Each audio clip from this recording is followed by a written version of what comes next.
Campanhas de desinformação, notícias e propagandas falsas são muito comuns na história. Quem não se lembra das propagandas nazistas contra os judeus, dos nazistas vestindo os soldados poloneses mortos com uniforme alemão para falar que a Alemanha foi atacada pela Polônia? Também de Stalin financiando jornalistas ocidentais para falarem bem da União Soviética enquanto o Holodomor, a Grande Fome, acontecia na Ucrânia. Também Stalin, que promoveu uma baita propaganda difamatória contra Trotsky. Nós conversamos sobre isso ontem. Quem não se lembra dos Estados Unidos falando que Saddam Hussein tinha armas químicas? Hoje nós vamos conversar a respeito da campanha de desinformação e das fake news durante a guerra na Ucrânia.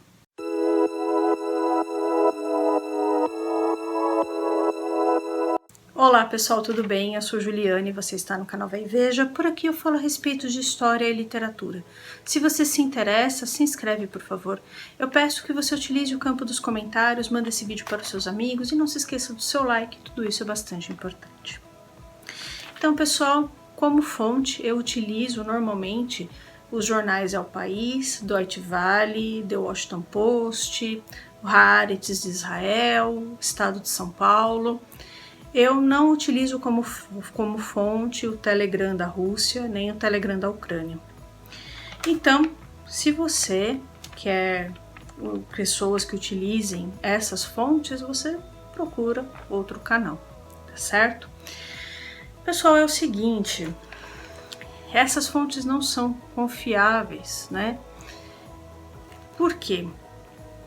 Eu já frequentei, entre aspas aqui, Telegram da Rússia e tal, e tem muitas coisas, inclusive, que a tradução que eles colocam para o inglês está errada. Meu marido fala russo e ucraniano, então normalmente eu confiro com ele, quando eu recebo esses vídeos ou vejo esses vídeos, eu confiro com ele, e já várias vezes a tradução estava errada. Então tinha lá um ucraniano falando que era da cidade tal, que morava em tal lugar, e a tradução estava assim: eu sou nazista, I'm nazi. Sabe, pessoal, não sei, você fala russo e ucraniano? Então, se você não fala, como que você confia na tradução que está lá? Isso é uma pergunta, né? Ah, mas os jornais ocidentais, eles corroboram a visão ocidental. É verdade. Só que esses jornais, eles precisam ser objetivos, né? Então, eles não vão noticiar que um hospital foi bombardeado se o hospital não foi, tá? Eles podem ir lá mostrar as vítimas para causar comoção, para as pessoas aceitarem os refugiados ucranianos com mais facilidade, isso eles podem fazer sim. Mas uma notícia falsa, eles não podem dar, entendem? Então, eu utilizo eles como fonte, tá? Essas são minhas fontes. E, né, se você acha que essas fontes não são válidas, procura outro canal, tá certo? Outra coisa, pessoal, o YouTube está apagando comentários. Não sou eu que apago, é o YouTube. Então, qualquer coisa que a pessoa escrever, que o algoritmo acha que não é válido, o próprio algoritmo retira. Tá certo? E assim, eu não estou lendo comentários que tenham as palavras Jorge Soros, chip, terra plana, globalistas, Putin está se defendendo do Jorge Soros. Eu não leio esses comentários, tá? Então, se você for fazê-los, não perca o seu tempo, não gaste o seu dedo, tá certo? Da mesma forma, eu já expliquei aqui, eu não trabalho com Oriente Médio. Então não adianta você deixar nos comentários a Palestina e o Iraque. Eu não vou fazer vídeo sobre isso porque não é minha área de estudo. Mais para frente talvez eu até faça, mas hoje não pretendo fazer, tá certo?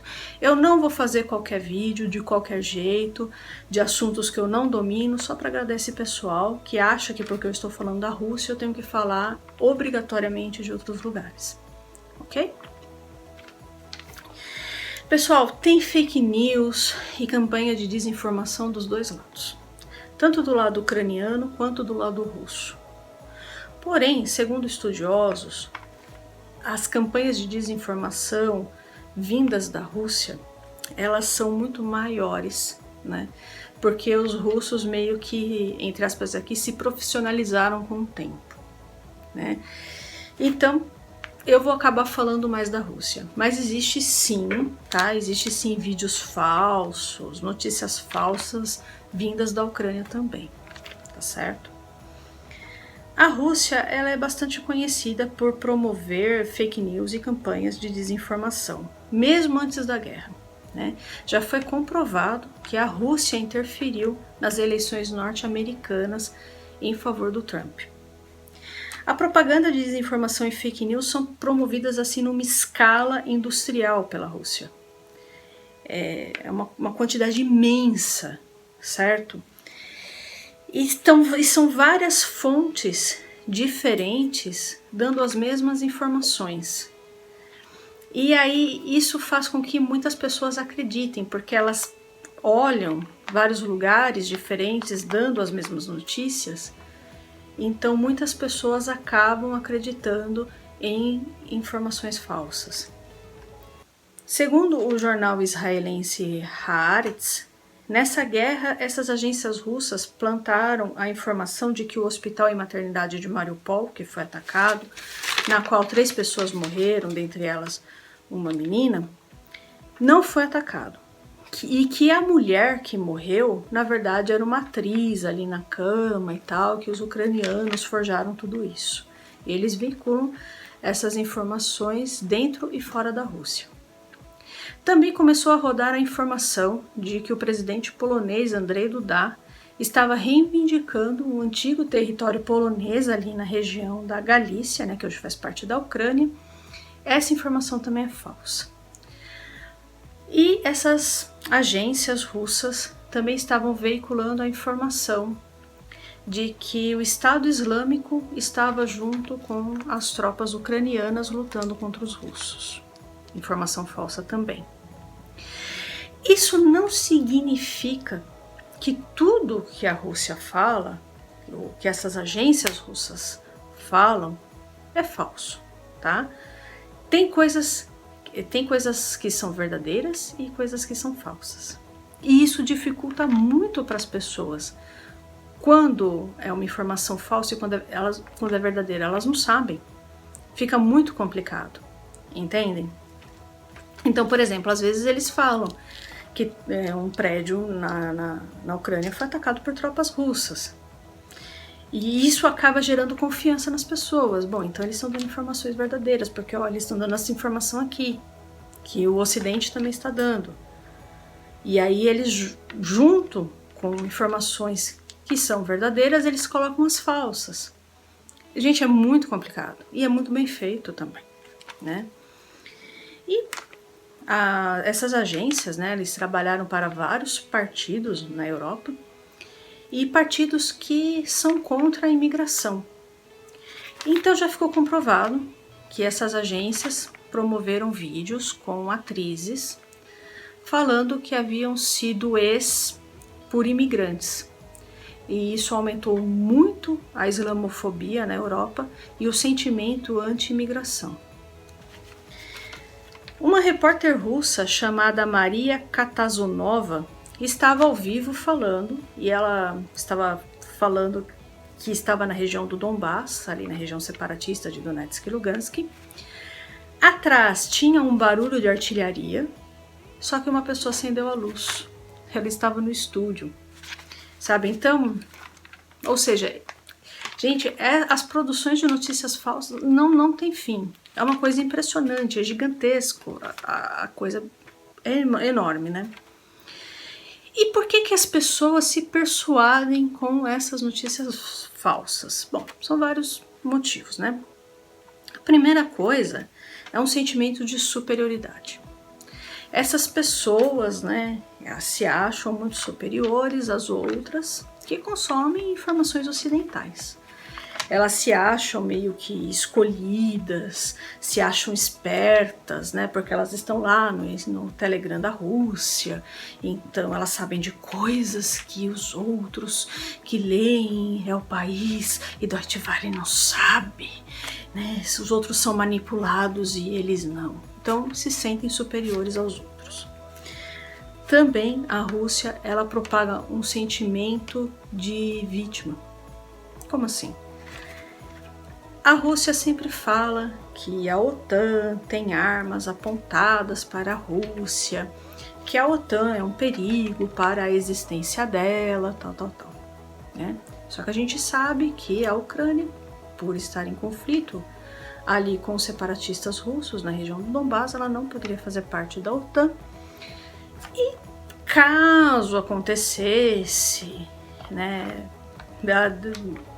de isso ir para a votação, possivelmente a Alemanha barraria, visto que a Angela Merkel já tinha barrado 2 vezes e a Alemanha agora barraria a 3ª, porque a Alemanha depende do gás russo, tá? Então as pessoas acabam se identificando com esse sentimento de vítima que a Rússia propaga. Eu sou vítima da OTAN. A OTAN tem armas apontadas para mim. Ela quer me destruir. Só que ela não conta que ela também tem armas apontadas para todas as capitais europeias. Né? Então, percebe, a informação não é completamente falsa, mas ela não é contada, né, na sua totalidade, certo? Outra questão também é um espírito de seita. Há um espírito de seita nisso, né? As pessoas, elas se sentem escolhidas, diferentes, por fazer parte de um grupo que sabe de coisas que os outros não sabem, que os outros são trouxas e elas são muito espertas. E aí, nessa história toda, essas pessoas que trabalham para essas agências russas começam a desencorajar essas pessoas, as pessoas em geral, a consumirem informações de outras fontes, né, das fontes ocidentais, inclusive. Porque elas querem que essas pessoas consumam somente informações vindas delas, certo? E que elas não tenham outra visão de mundo. Percebe? E isso vai condicionando a mente das pessoas. As pessoas que trabalham para essas agências de desinformação russa, elas normalmente dão entrevistas com muitas certezas de tudo. Elas não fazem perguntas, elas não hesitam em nenhum momento. Elas sabem tudo. Elas têm informações assim que nenhum jornalista tem, sabe? É impressionante isso. Ninguém sabe nada, essas pessoas sabem tudo. Desconfie muito disso, né? Porque especialistas em Rússia, pessoas que estudaram a Rússia a vida toda, essas pessoas estão meio perdidas, porque ninguém sabe ao certo por que o Putin está atacando a Ucrânia, como que isso vai acabar, ninguém sabe. E essas pessoas, elas têm a total certeza, né, de como as coisas irão acabar e que a Rússia vai se dar muito bem e que o mundo vai pender para o lado da Rússia. E a gente não sabe o futuro. Como que essas pessoas podem ter tanta certeza das coisas? Certo? Então, desconfiem muito de pessoas que não hesitam em nada e que sabem tudo, né? Bom, pessoal, é isso aí. Eu espero que vocês tenham gostado do vídeo de hoje. Peço a sua gentileza para que você não deixe de se inscrever nesse canal, curtir e compartilhar esse vídeo. Um abraço e até mais.